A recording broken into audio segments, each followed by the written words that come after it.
muito de vinho, o vinho dá-me prazer, mas sempre com juizinho, quando é hora de o beber. Quando se encontra um amigo, há uma grande verdade: um copo é um bom motivo para celebrar a amizade. Olá, muito bem-vindo. Muito bem-vindo ao Museu do Vinho da Bairrada, em Anadia, Portugal. Eu fazia um convite a fazermos uma visita a este espaço museológico de tributo aos vinhos da nossa região e deixava também aqui um pequeno descritivo com uma apresentação das maravilhas da nossa cidade de Anadia. Muito obrigado, então vamos lá. Muito obrigado. Dá mais gosto à vida, seja ele fora da hora ou à hora da comida, um copinho bem bebido, a que dá mais gosto à vida.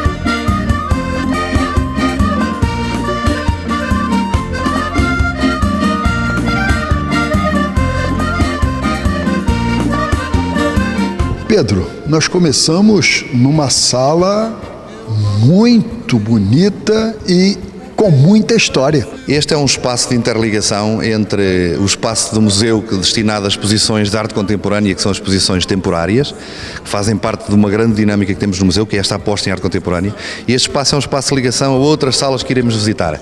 Daqui gostaria de destacar esta peça lindíssima, que é o exemplar de grande interesse histórico a nível nacional, porque é um lagar com tanque de madeira. É um lagar extremamente raro, em que aparece retratado em alguns documentos com mais de 2000 anos. Este, propriamente dito, é uma recuperação que fizemos aqui no Museu do Vinho da Bairrada.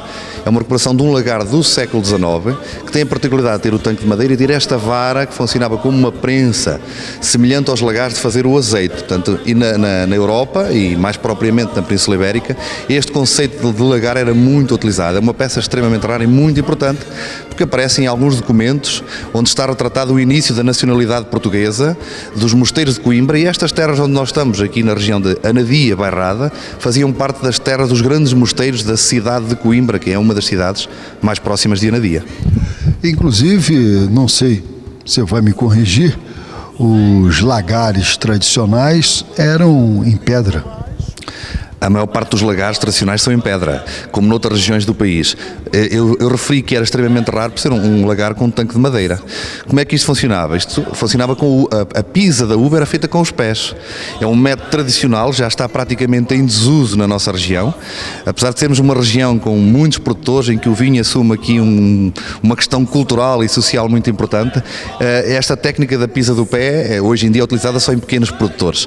Mas no século XIX, que é a origem deste lagar, representava uma casa agrícola já de grande importância e com grande valor económico na região. Todas as peças em volta deste lagar faziam parte de todo o processo da vinha. Todo o processo da vinha. Aqui estão algumas das peças. Aqui destacava alguns esmagadores, engaçadores, temos alambiques, são destiladores para fazer aguardente, como vocês dizem no Brasil, a cachaça, não é? É objetos mais tradicionais de destilação alcoólica, mas sim, este é espólio que temos vindo a reunir com a colaboração dos cerca de 90 produtores certificados que fazem vinhos com denominação de origem certificada. Há uma certificação de qualidade e que dá uma distinção da própria região. Portanto, esses objetos surgem neste espaço com a colaboração dessas pessoas, não é? Pedro, nessa sala é que começa propriamente dito toda a história do vinho da Bairrada?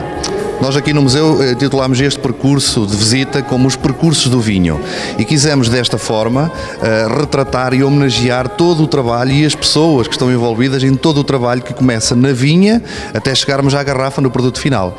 O museu está dividido por salas temáticas. Esta sala onde nós estamos é a primeira sala, que é a sala da vinha, onde tem todos os objetos relacionados com os trabalhos que são feitos na própria vinha.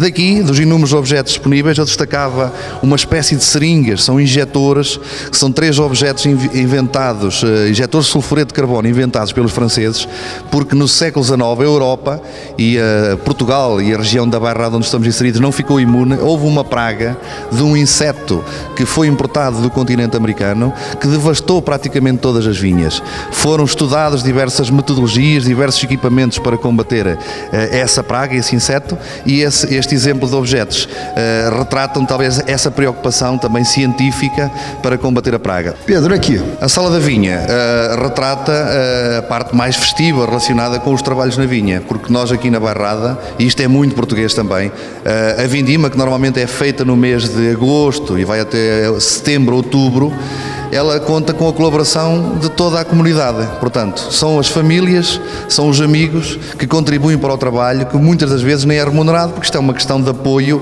e de espírito intercomunitário entre as pessoas. A vindima realmente está retratada ao longo da história e está em diversos documentos e objetos que podemos ver aqui, desde esmagadores, desengaçadores, desde uma prensa de madeira também muito antiga, de finais do século XIX, e inclusive também algum espólio, ou espólio que não representa grande riqueza em termos de materiais utilizados, mas representa também equipamento que fez parte de coleções de antigos estadistas portugueses. Ouça lá, ó senhor vinho, vai responder-me, mas com franqueza, porque é que tira toda a firmeza a quem encontra no seu caminho. E agora esta sala que nos chama muita atenção, principalmente os apreciadores de vinho, como eu, com esses saca-rolhas aqui, que deve ter quantos?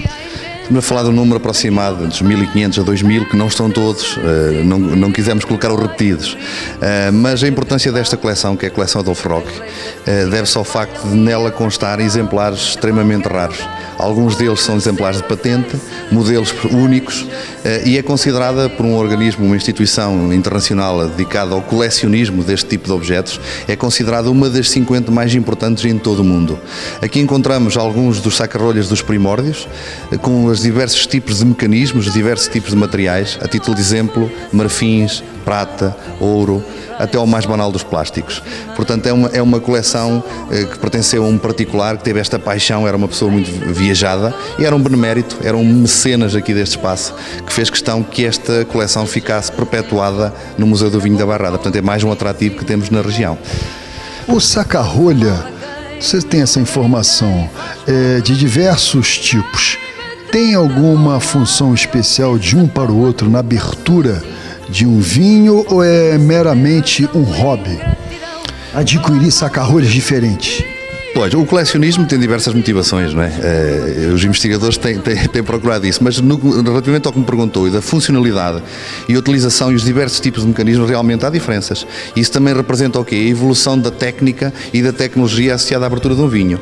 Há equipamentos que têm uma espécie de um pincel, portanto foram colocados esse pincel para retirarem os resíduos da rolha ou do lacre que seria colocado na garrafa, e quando se abre a garrafa, para não cair na bebida, portanto esse pincel retiraria as pequenas partículas e fragmentos que estariam eventualmente na garrafa. Portanto, ela representa a evolução da técnica e da industrialização também desde o século XIX até agora.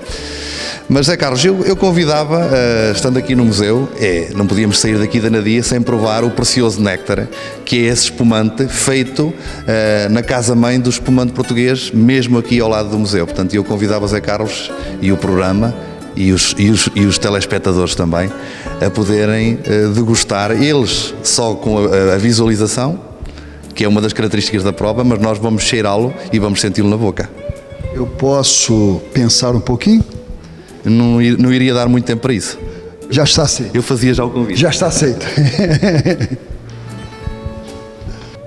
Este espumante, como disse, é um espumante que foi elaborado na casa-mãe do espumante português, que é a Estação Vitivinícola da Bairrada, aqui em Anadia, junto ao museu, e representa todo este contributo histórico de milhares e milhares de pessoas que ao longo da vida dedicaram com paixão a elaboração deste espumante de elevadíssima qualidade. Este espumante tem a particularidade de ter uma bolha muito fina, e é uma das características que nós devemos, antes de o provar, que é visualizar, que é esta característica de bolha fina e persistente, o que significa que estamos perante um vinho de excelente qualidade. Então, a nossa saúde. A saúde de todos. E do povo português e brasileiro. Sempre. Pedro, as mulheres portuguesas preferem que tipo de espumante aqui em Portugal? Temos denotado uma tendência nos mercados de uma procura mais considerável por espumantes, não só doces. Há uma tendência do consumidor do sexo feminino de preferir as bebidas mais adocicadas, mais espirituosas. E nos espumantes isso também aconteceu. Começamos a denotar uma tendência para a mulher ter uma apetência e uma preferência por espumantes já não tão doces. Estamos a falar de um meio seco, de um extra seco ou mesmo de um bruto. Nós, por exemplo, na Bairrada, este espumante que estamos a beber é um espumante bruto, sem qualquer adição de açúcar, e nós podemos denotar essa frescura e essa doçura natural na boca, sem qualquer tipo de adição de açúcar.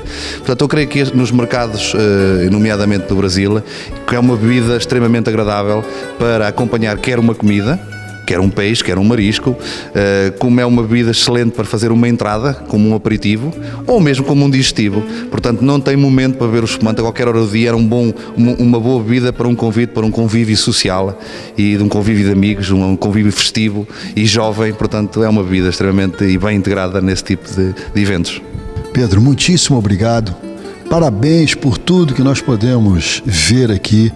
Parabéns pela cidade de Anadia, belíssima, e que cada vez mais vocês possam realizar diferentes eventos aqui, não só para se conhecer a essência, a história do vinho, mas para passar aqui dias e tardes agradáveis e aprender e curtir um pouco da rica cultura e da história que vocês têm aqui em Portugal. Este é o nosso agradecimento e uma vez mais reforço os votos de vos convidar a todos para virem e que quando vierem a este espaço que fiquem com vontade de regressar mais vezes e mais vezes, porque nós também temos essa preocupação de ter um trabalho constante para remotivar a visita das pessoas aqui neste espaço, em Anadia e no Museu do Vinho. Muito obrigado. Cada vez mais, redescobrindo o nosso Portugal, nós vamos em busca de mais um destino. Porque afinal, assim é Portugal.